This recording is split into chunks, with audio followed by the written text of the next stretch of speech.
Hello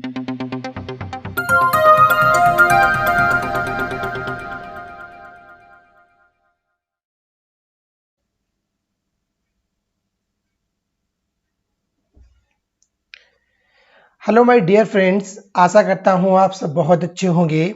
मैं हूँ अफजल। आपके यूट्यूब चैनल मैनेजमेंट स्टडी मंत्रा में आपका बहुत बहुत स्वागत है। दोस्तों, आज हम इस वीडियो में डिस्कस करेंगे जो आपका यूजीसी नेट पेपर 1 का जो सिलेबस है उसके रिगार्डिंग डिस्कस करेंगे। हम इस सिलेबस को यूनिट वाइज देखेंगे कि कितनी यूनिट्स हैं और किस यूनिट में कौन कौन से टॉपिक्स दिए गए हैं, इसके रिगार्डिंग इस सेशन में डिस्कस करेंगे।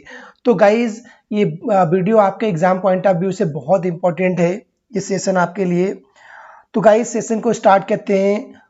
गाइज, अगर अभी तक आपने हमारे चैनल को सब्सक्राइब नहीं करा है तो सबसे पहले चैनल को सब्सक्राइब करिए और साथ में जो बेल आइकन है उसको ऑन कर दीजिए ताकि जितने भी आने वाले वीडियोस का नोटिफिकेशन आपके पास पहुंचे। राइट।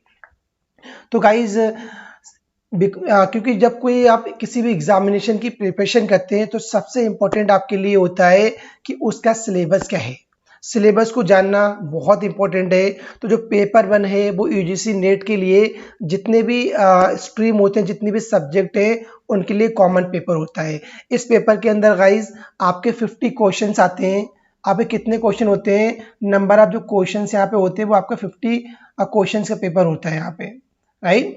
जैसे आपके 50 क्वेश्चन है यहाँ पे और एक जो क्वेश्चन आपका होता है वो आपका 2 मार्क्स का होता है। टोटल जो आपके यहाँ पे क्वेश्चन जो आपके मार्क्स होते हैं 200 मार्क्स का ये क्वेश्चन आपका होता है। Right, paper. तो गाइज, ये हम इसमें टोटल 10 यूनिट्स हैं। हम 10 यूनिट्स में किन किन टॉपिक को कवर किया गया है उनके रिगार्डिंग हम देखते हैं।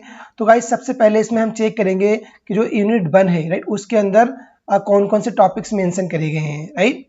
तो जो टीचिंग पहली जो यूनिट है उसमें जो टीचिंग एप्टीट्यूड के रिगार्डिंग ये यूनिट है। इसमें सारा जो कंसेप्ट है, सारा जो सिलेबस दिया गया है वो टीचिंग एप्टीट्यूड के रिगार्डिंग दिया गया है। तो इसको देखते हैं कि यूनिट 1 के अंदर कौन कौन से जो इम्पोर्टेंट टॉपिक हैं उनको हम देखते हैं कि बहुत इंपॉर्टेंट टॉपिक है। और टीचिंग एप्टीट्यूड्स, आप किसी भी ईयर के आप पीवाईक्यूज देखिए जो पेपर 1 के हैं, तो इस यूनिट से आपको एटलीस्ट 5 से 6 क्वेश्चन आपके लिए आती है। तो ये बहुत ही इंपॉर्टेंट सेशन है आपके लिए। राइट।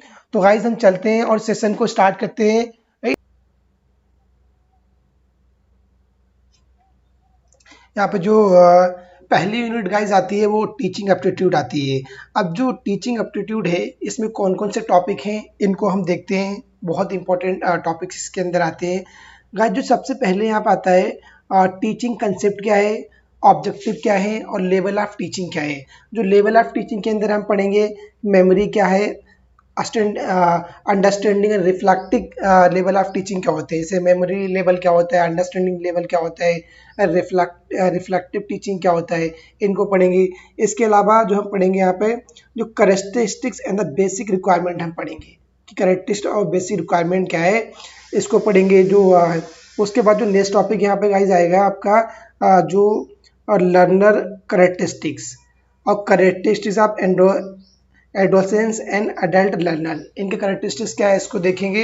इसमें हमारा जो आएगा आपका एकेडमिक आएगा, सोशल आएगा, इमोशनल एंड कॉग्निटिव आएगा, एंड इंडिविजुअल जो डिफरेंसेस है इसको भी पढ़ना है। तो ये बहुत ही इंपॉर्टेंट गाइस टॉपिक है आपके एग्जाम पॉइंट ऑफ व्यू से। तो इसको हम आपको इन्हीं के अकॉर्डिंग पढ़ना है जो आपके टॉपिक्स यहाँ पे आते हैं।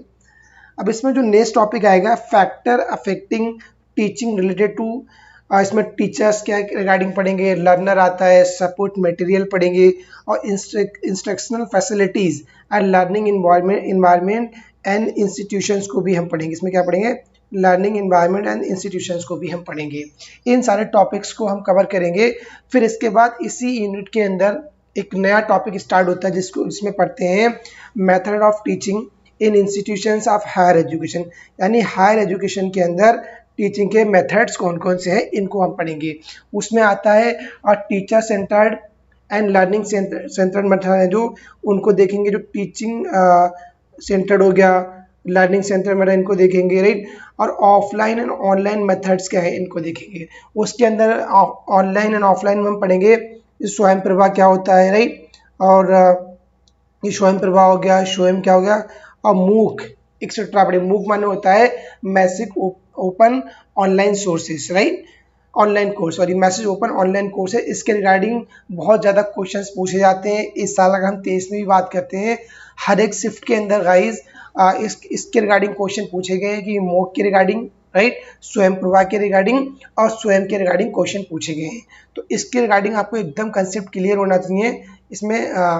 तो जो इसके बाद इसमें इसी के अंदर आता है टेक्निकल सपोर्ट सिस्टम क्या है। टेक्निकल सपोर्ट सिस्टम में हम पढ़ते हैं और ट्रेडिशनल, मॉडर्न, आईसीटी बेस्ड। जो टेक्निकल सपोर्ट सिस्टम है उसमें हम जो आपका ट्रेडिशनल पढ़ेंगे, मॉडर्न पढ़ेंगे and ICT, information communication technology based हम सिस्टम को पढ़ेंगे। इसके अंदर इसके बाद जो आता है नेक्स्ट टॉपिक, इसके अंदर जो इवैल्यूएशन क्या है, राइट, जो आपका आता है इवैल्यूएशन सिस्टम क्या होता है, इसको पढ़ेंगे। इसके अंदर पढ़ेंगे elements and type of evaluation क्या होते हैं, और इवैल्यूएशन है वो सीबीएस, यानी जो पढ़ेंगे यहाँ पे CBCS, यानी choice based credit system in higher education. बहुत इंपॉर्टेंट गाइस टॉपिक है। आप किसी भी ईयर के पेपर दीजिए, देख लीजिए, आपको इसके रिगार्डिंग एक क्वेश्चन पूछा ही जाता है कि बेसिकली CBCS क्या है, यानी choice based credit system in higher education क्या है, और इसको किसने बनाया था। तो जो UGC था उसने ही इसको लॉन्च किया, चॉइस बेस्ड क्रेडिट सिस्टम को। इसके बाद इसमें हमें नया टॉपिक पढ़ना है कंप्यूटर बेस्ड टेस्टिंग क्या होती है, और इनोवेशंस क्या है। जो इवैल्यूएशन सिस्टम्स हैं उसके अंदर इनोवेशंस क्या है, कौन कौन से इनोवेशंस हैं, उनको भी हमको रीड आउट करना है यूनिट 1 के अंदर। काफ़ी ज़्यादा सिलेबस है यूनिट 1 के अंदर, पर बहुत इंपॉर्टेंट यूनिट है। आपको 4 से 5 हर साल आपको क्वेश्चंस मिलते हैं इस यूनिट से। तो ये बहुत इंपॉर्टेंट का यूनिट है, आपको अच्छे से प्रिपरेशन करनी है। और इसके बाद जो यूनिट स्टार्ट होती है वो आपकी स्टार्ट होती है रिसर्च एप्टीट्यूड क्या है। जो रिसर्च एप्टीट्यूड है ये सेकेंड यूनिट में आता है। रिसर्च एप्टीट्यूड बेसिकली रिसर्च के बारे में बताया गया है कि कौन कौन सी रिसर्च होती हैं, उससे कैरेक्टरिस्टिक्स क्या है। जैसे हम यहाँ पर देखते हैं और रिसर्च की मीनिंग क्या है, उसके टाइप्स क्या है, कैरेक्टरिस्टिक्स क्या है, राइट। इसके अलावा जो positivism and post positivistic approach to research, ये बहुत इंपॉर्टेंट है। यहाँ पे क्या इंपॉर्टेंट है इसके लिए, पॉजिटिविज्म क्या होता है and post positive approach of the research, ये बहुत इंपॉर्टेंट है। आपको ये अच्छे से देखना है कि पॉजिटिविज्म क्या होता है एंड पोस्ट पॉजिटिव जो पॉजिटिविस्टिक अप्रोच है रिसर्च की वो क्या होती है, राइट। और डिफरेंट टाइप ऑफ रिसर्च क्या, इनको पढ़ना है। इसके बाद आता है इसमें आपके जो रिसर्च के बेसिकली मेथड्स ऑफ रिसर्च क्या है। उसके अंदर हमारा इसमें एक्सपेरिमेंटल आता है, आपका डिस्क्रिप्टिव आता है, हिस्टोरिकल आता है, क्वालिटेटिव एंड जो क्वांटिटेटिव मेथड्स है इनके रिगार्डिंग आता है। क्वालिटेटिव ऐसी रिसर्च हो रही है जो क्वालिटी बेस्ड हो रही है, जहाँ पर क्वालिटी हम यूज़ कर रहे हैं, कोई न्यूमेरिक फॉर्म में नहीं हो रही है, वो हमारी क्वालिटेटिव रिसर्च होती है।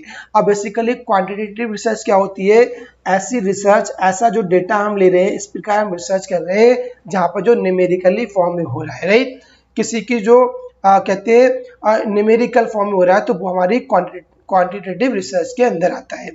अब इसके अंदर जो नेक्स्ट है वो स्टेप्स इन रिसर्च में कौन कौन से स्टेप होते हैं, इसकी जो प्रोसेस क्या है, जो प्रोसेस ऑफ रिसर्च क्या हम देखते हैं कि प्रोसेस ऑफ रिसर्च क्या है, तो उसको हम पढ़ेंगे। प्रोसेस ऑफ रिसर्च क्या है, इसके रिगार्डिंग भी हम इसको देखेंगे।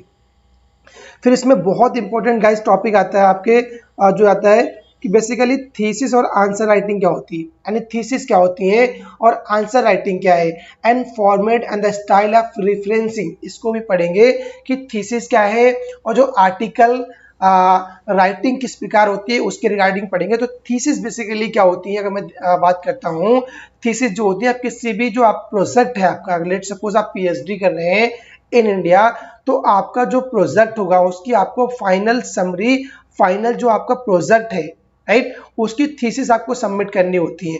थीसिस सबमिट करने के बाद ही आपकी फाइनल डिग्री आपको ऑब्टेन होती है।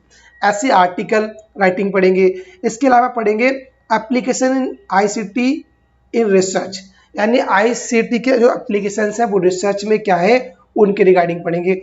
और बेसिकली इसमें पढ़ेंगे रिसर्च एथिक्स, बहुत इंपॉर्टेंट टॉपिक है रिसर्च एथिक्स, कि जो हम रिसर्च कर रहे हैं तो वहाँ पे हम जो रिसर्च करेंगे वहाँ पर हम जो एथिक्स है, राइट, जो नॉर्म्स है, राइट एंड रॉन्ग क्या है उसके रिगार्डिंग हमको देख के ही रिसर्च करनी है। तो बहुत इंपॉर्टेंट गाइस टॉपिक है रिसर्च एथिक्स। अब यूनिट नंबर अगर थर्ड में बात करते हैं तो जो तीसरी यूनिट है उसमें हम पढ़ेंगे कॉम्प्रीहेंशन। बेसिकली कॉम्प्रीहेंशन पढ़ेंगे। तो इसमें कॉम्प्रीहेंशन एक पूरा पैसेज आता है, कॉम्प्रीहेंशन दिया होता है। आप पेपर में जब अटेम्प्ट करेंगे a passage of the test to be given, right, question we ask from the passage to the answer. आपको जो कोई आंसर करने हैं, जो पैसेज के क्वेश्चन दिए गए हैं उन क्वेश्चन का आंसर जो करना है आपको उस पैसेज से ही करना है, राइट। एक आपको पर्टिकुलर पैसेज दे दिया जाएगा और नीचे आपके 5 क्वेश्चंस होंगे। उन क्वेश्चंस के जो आपको आंसर देने हैं फ्रॉम द पैसेज से ही आपको आंसर देने। बहुत हर साल आपको एक पैसेज आता है, तो एक पैसेज में कितने टोटल 5 क्वेश्चंस आपके होते हैं। बहुत इंपॉर्टेंट गाइज ये होता है। तो इसमें कहीं पे भी आप मिस्टेक मत करना, अच्छे से आप पूरे पैसेज को रीड आउट करना और पैसेज को रीड आउट करने के बाद बहुत केयरफुली आप उसके आंसर देना। आंसर कहाँ से देनी है गाइज, आपको आंसर जो आपका पैसेज है उससे ही आपको आंसर देनी है। इसके बाद गाइज जो आपकी 4th यूनिट आती है, 4th यूनिट में हम क्या देखते हैं, कम्युनिकेशन। इसमें आएगा अपने कम्युनिकेशन आएगा, पूरी जो यूनिट है कम्युनिकेशन। तो गाइज कम्युनिकेशन बहुत इंपॉर्टेंट एक आपका ऐसा टॉपिक है, आपको पेपर 1 में भी मिलेगा जो कॉमन पेपर है। इसके अलावा अगर मैं बात करता हूँ मैनेजमेंट की, कॉमर्स की, वहाँ पे भी आपको कम्युनिकेशन पढ़ना है। अगर मैनेजमेंट की बात करता हूँ तो जो मैनेजमेंट की यूनिट फर्स्ट है उसके अंदर हम कम्युनिकेशन पढ़ेंगे, राइट। अगर हम देखते हैं कि इसमें कम्युनिकेशन के अंदर हमें क्या क्या पढ़ना है, तो जो कम्युनिकेशन का मीनिंग क्या होता है, इसके टाइप्स क्या है, कैरेक्टरिस्टिक्स ऑफ कम्युनिकेशन क्या है, यानी कम्युनिकेशन के टाइप्स पढ़ेंगे और हम कैरेक्टरिस्टिक्स को पढ़ेंगे।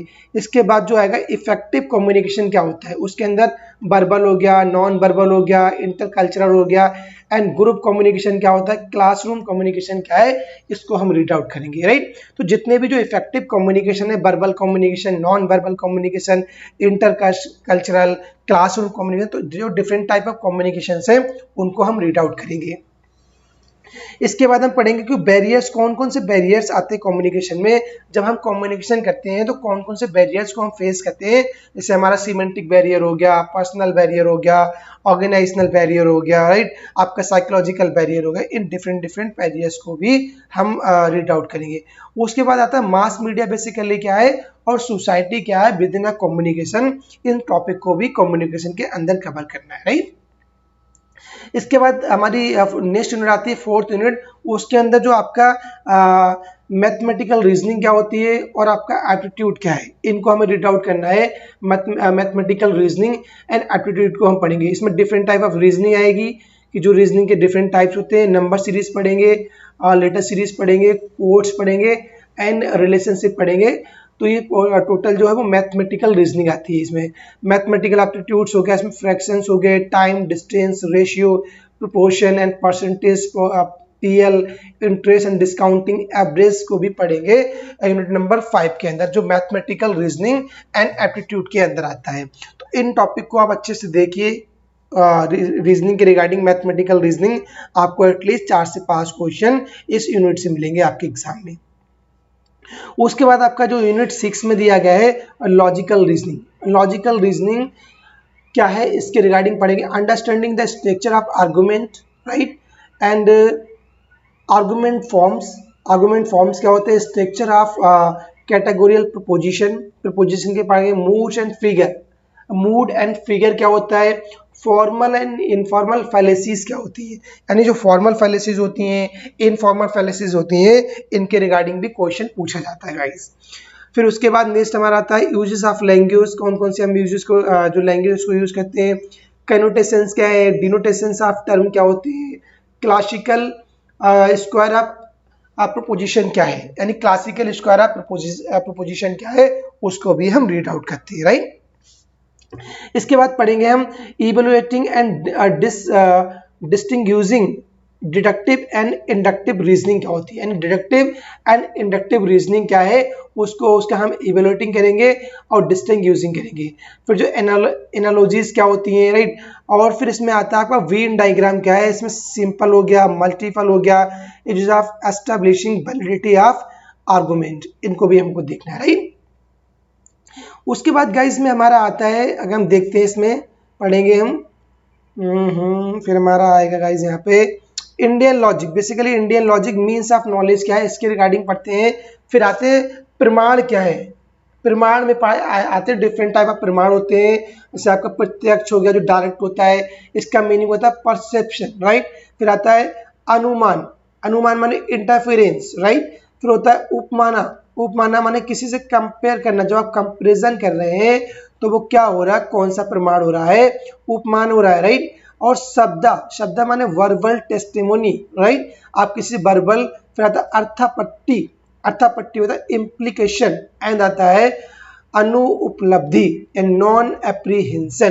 तो जो डिफरेंट टाइप ऑफ प्रमाण है तो इनको आपको पता होना चाहिए कि प्रत्याश का मतलब क्या होता है, अनुमान का मतलब क्या होता है, उपमान का मतलब क्या होता है, शब्द का मतलब क्या होता है, इनको आपको अच्छे से पता होना चाहिए, राइट। फिर उसके बाद हमारा आएगा स्ट्रक्चर क्या है, काइंड्स ऑफ अनुमान क्या है, राइट। इंटरफेरेंस, व्याप्ति, इनवेरिएबल रिलेशन हो गया, हेटबावाश, फैलेसीज ऑफ इंटरफेरेंस क्या है, इसको भी हमको पढ़ना, राइट। इस यूनिट नंबर 6 के अंदर हम पढ़ेंगे जो हमारी लॉजिकल रीजनिंग है। आपको हर एग्जामिनेशन में किसी भी आप यूनिट में जाइए, किसी भी शिफ्ट के अंदर आपको 4 से 5 क्वेश्चन इस यूनिट से आते ही आते हैं, राइट। तो अच्छे से इस यूनिट को कवर करना है बिफोर योर एग्जामिनेशन। उसके बाद गाइस इसमें आता है हमारा डाटा इंटरप्रिटेशन। आपको डाटा जो डीआई आता है उसके रिगार्डिंग आपको एक डीआई आएगा और आपके पास क्वेश्चन होंगे, उसी डीआई के से ही आपको क्वेश्चन का जो है आपको डीआई निकालना है, आपको आंसर देना है। इसमें आपके क्या आता है, सोर्सेज वगैरह पढ़ते हैं, एक्विजिशन हो गया, क्लासिफिकेशन ऑफ डेटा क्या है उसको पढ़ते हैं, क्वालिटेटिव एंड क्वांटिटेटिव डेटा कौन से होते हैं, ग्राफिकल रिप्रेजेंटेशन क्या है, वाई चार्ट हो गए, हिस्टोग्राम्स हो गए, पाई चार्ट हो गए, टेबल चार्ट हो गया, लाइन चार्ट हो गया, मैपिंग ऑफ डेटा से, इसको भी हम देखते हैं, राइट। इसके बाद हमारा आता है डेटा इंटरप्रिटेशन। डेटा इंटरप्रिटेशन क्या है, डेटा एंड गवर्नेंस क्या है, तो हम इसमें सारा पढ़ते हैं, वो डीआई के रिगार्डिंग पढ़ते हैं। पूरा आपको डीआई दिया गया होगा, उसी के रिगार्डिंग आपको क्वेश्चंस दिए गए होंगे, आपको उन क्वेश्चंस को सॉल्व करना है, राइट। फिर आपका जो आता है यूनिट नंबर आपका 8 आता है। 8 नंबर यूनिट में क्या दिया गया है, आपका वहां पे ICT दिया गया है, यानी इंफॉर्मेशन कम्युनिकेशन टेक्नोलॉजी को दिया गया है। इसी को हमें पढ़ना है इस यूनिट के अंदर, राइट। इंफॉर्मेशन ICT को पूरा कवर करना है इसी यूनिट के अंदर, राइट।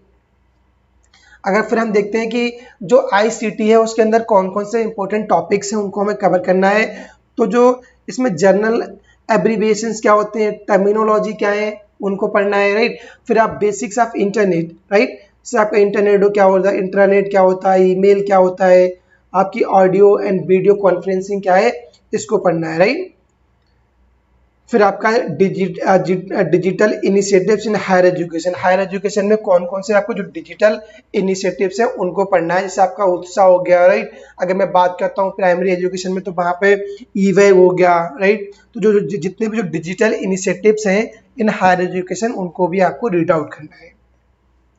फिर इसी के अंदर आएगा आपका ICT एंड गवर्नेंस क्या है, इसको पढ़ेंगे। और इसके बाद हमारा जो यूनिट नंबर 9 आती है उसमें हम पढ़ते हैं पीपल, डेवलपमेंट एंड इन्वायरमेंट, ये हम पढ़ेंगे इसमें। ये बहुत इंपॉर्टेंट यूनिट है आपके एग्जाम के लिए। इसमें हम पढ़ते हैं कि डेवलपमेंट एंड इन्वायरमेंट क्या है, जो millennium development and sustainable development goals क्या है, यानी MDG एंड SDG गोल्स क्या है उनको पढ़ना है। MDG MDG एंड SDG ये गोल है, इनको पढ़ना है। जैसे पहले मिलेनियम डेवलपमेंट गोल थे जिसमें कितने हमारे गोल्स थे, उनको हमने 8 को कवर किया था, राइट। उसके बाद ये कब तक चला था, ये हमारा चला था, ये हमारा 2015 में एंड ओवर हो गया था। और 2015 के बाद जो हमारा स्टार्ट हुआ है वो सस्टेनेबल गोल स्टार्ट हुआ है। इसमें टोटल कितने नंबर ऑफ गोल्स है, 17 गोल्स को हमने कवर करा है, राइट। ये कब तक चलेगा, ये हमारा 2030 तक चलेगा, 2030 तक ये चलेगा। तो इसको हमें अच्छे से रीड करना है, पूरी अच्छे से प्रॉपर स्टडी करनी है, राइट। फिर उसके बाद हमारा आता है इसमें ह्यूमन एंड इन्वायरमेंट इंटरेक्शन क्या है, इसको पढ़ेंगे। Anthropogenic activities and there impact on environment, यानी जो इन्वायरमेंट है उसके जो इम्पैक्ट है इन्वायरमेंट पे, उसके लिए जो हमारी एंथ्रोपोजेनिक एक्टिविटीज़ हैं उनको रीड आउट करेंगे।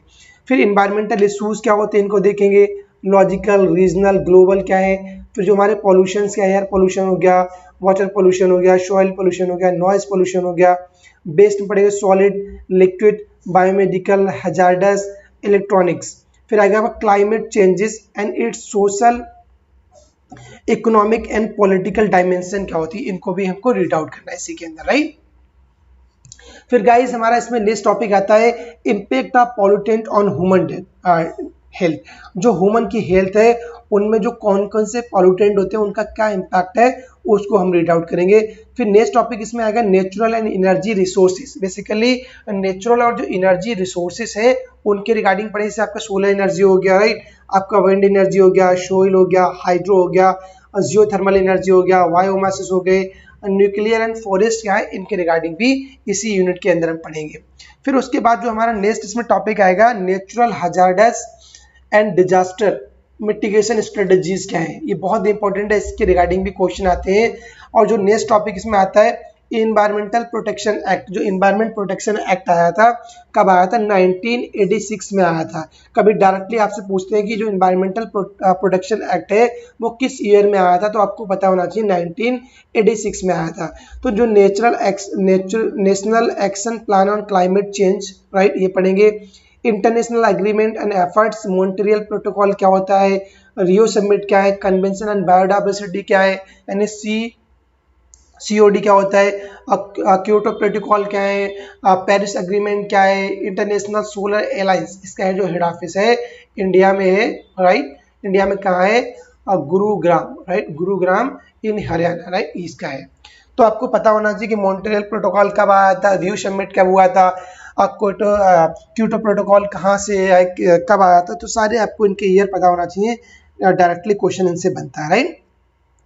तो गाइस जो नेक्स्ट यूनिट हम पढ़ेंगे हायर एजुकेशन, जो टोटल यूनिट आपकी है वो किसके रिगार्डिंग है, ये आपका हायर एजुकेशन सिस्टम के रिगार्डिंग है। इनमें जो इंपॉर्टेंट टॉपिक्स है उनको देखते हैं, कौन कौन से इसमें इंपॉर्टेंट टॉपिक्स हैं। Institutions of higher education, education in the ancient India, right, जो हायर एजुकेशन के इंस्टीट्यूशंस क्या है और जो एंशिएंट इंडिया है उसमें एजुकेशन क्या थी उसके रिगार्डिंग हम रीड आउट करेंगे। फिर आता है next evolution of higher learning and research in post independence India, यानी पोस्ट इंडिपेंडेंस इंडिया में रिसर्च और हायर लर्निंग क्या है, उसमें आता है oriental, conventional, non conventional learning program in India. इसको बहुत अच्छे से पढ़ना है, conventional, non conventional learning program क्या होते हैं उसके रिगार्डिंग। फिर आपका आता है professional teaching and skill based education क्या है, प्रोफेशनल एजुकेशन क्या है, टेक्निकल एजुकेशन क्या है, स्किल बेस्ड एजुकेशन क्या है, इसको भी रीड आउट करना है। फिर आएगा आपका वैल्यू एजुकेशन, इन्वायरमेंटल एजुकेशन। फिर जो लास्ट बनाता है पॉलिसीज क्या है, गवर्नमेंट क्या है, राइट, और एडमिनिस्ट्रेशन क्या है, इनके रिगार्डिंग भी हम हायर एजुकेशन में पढ़ेंगे। तो गाइज जो टोटल 10 यूनिट्स है बहुत इंपॉर्टेंट है, हर यूनिट से ऑलमोस्ट आपको 4 से 5 क्वेश्चन मिलते हैं, क्योंकि जो टोटल इसमें आपके क्वेश्चन आते हैं 50 क्वेश्चन का पेपर होता है, राइट, जिसे मैंने ऑलरेडी बताया, और आपका 2 मार्क्स का आपका एक पेपर होता है, राइट। तो आपको बहुत ही, अगर आपको JRF लेना है तो आपको पेपर 1 की सारी यूनिट्स को कवर करना है। और इस पेपर के अंदर, राइट, अगर मैं बात करता हूँ 100 जो आपके नंबर्स होते हैं, तो आपको कितने नंबर लाने हैं, अगर JRF आपको करना है तो आपके जो नंबर यहाँ पे, ये आपका स्कोरिंग सब्जेक्ट है, राइट। तो इस सब्जेक्ट के अंदर, राइट, आपके जो इस पेपर के अंदर आपके नंबर आना चाहिए, अगर आप 70 to 75 जा रहे हो, राइट, इट मीन से आपको JRF बहुत ज़्यादा प्रोबेबिलिटी है कि आप JRF क्वालिफाई कर जाएंगे, क्योंकि ये आपका बहुत ही स्कोरिंग सब्जेक्ट है, राइट। तो आपको ये बहुत अच्छे से ध्यान रखना है, उसी के रिगार्डिंग आपको प्रिपरेशन करनी है। तो गाइज चलता हूँ, अगर आपको ये वीडियो अच्छी लगी हो तो अपने दोस्तों के बीच शेयर करना, राइट, और वीडियो को लाइक करना। और कोई आपका डाउट है तो जो हमारा टेलीग्राम चैनल है उसको आप ज्वाइन कर सकते हैं, राइट। और चलता हूँ, मिलता हूँ नेक्स्ट वीडियो में। Thank you, have a nice day, thank you. Audio Jungle.